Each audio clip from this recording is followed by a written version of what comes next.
ChewCraft is a Minecraft server owned by ChewKitten and it's great. In 2012, ChewCraft might not have been here.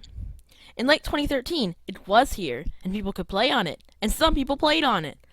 So now there's people playing on the server, hanging out with each other. Who's gonna watch over these people? Staff members. The ruler of the server, Chew, decided, wait, I'm lazy. Who should I hire to watch over my server? She said.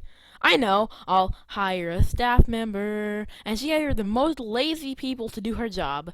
One of these people, Topaz, decided, hey wait, the owner doesn't care what I do. How about I make this my server? And he failed, and also crashed the server, and shut it down.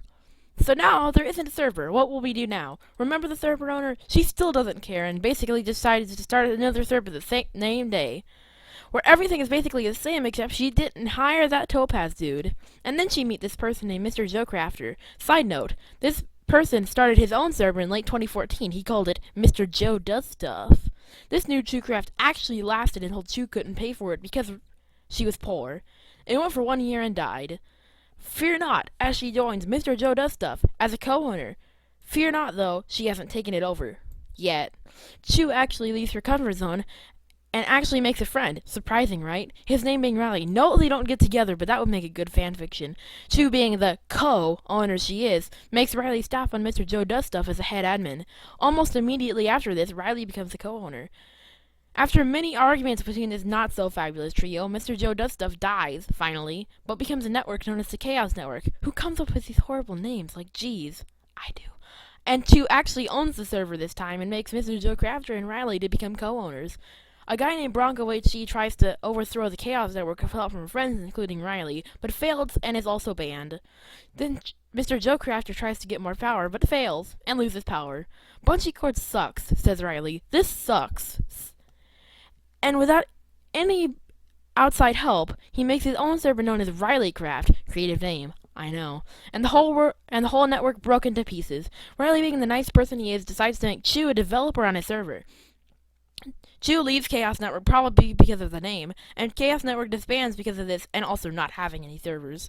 Chew then decides that she's lonely and needs more friends, so she joins the Mindplex TeamSpeak server and makes her own channel. People join, mostly trolls, but that one person who wasn't a troll yet decides to join. Chew is happy, and so happy in fact that makes this new person admin of RileyCraft and gives him access to the files. Riley then befriends this new friend, who we shall call Cloud Player, and together they betray Chew and make her only a moderator. Chew, of course, finds a way to get her permissions back and then overthrows RileyCraft, only briefly, until Cloud Player figures out how exactly she took the server over and makes a new website. But he gives up, and the website and the server both die. The server doesn't actually die. The player base does, as RileyCraft begins a mod pack server that no one actually plays on.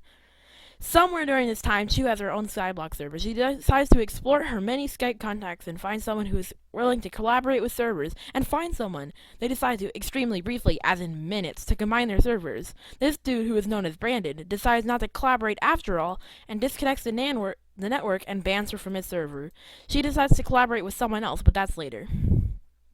Chew finally gets the money and makes another server. Mr. Joe also gets not poor and makes his server, and ChewCraft becomes a network.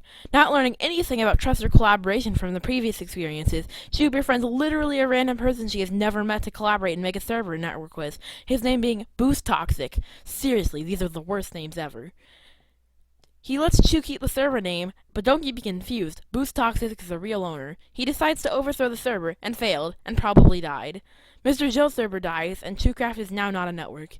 Mr. Joe buys a new server, and ChewCraft becomes a network again. Once again, Mr. Joe's server dies, and ChewCraft is not a network. Once again, Chew's server expires, and she is too lazy to fix it. She texts her Twitter to find any new giveaways, and enters a free-for-life server giveaway, and wins! She now has a free server for life. Once again, Chew still hasn't learned anything from previous experiences, and enters into a partnership with CEO and Team Cypher, making the server CipherCraft. This time, Chew might not have the name, but she has donated her server, so she really controls everything. Mr. Joe gets another server, and CipherCraft actually becomes a network. Chew finds Topaz again and decides to refer to him to the owner of CipherCraft, clearly not learning anything from the last time she left Topaz in charge. Topaz adds his new server to the network, not needing Chew anymore, because Team Cypher doesn't need Chew. They overthrow her and kick out Mr. Joe. A day later, Chew and Joe overthrow them back and change it back to ChewCraft. Now, Chew has her server back. What now? She decides to do what Riley did and make it a mod pack server. Because Chew has no idea what she's doing, it fails and loses most of its players. So she makes it back what it used to be. Great! Chew and Mr. Joe come up with a game called Cubed Survival and buy a new server to put it on, and ChewCraft will again become a network. Bye!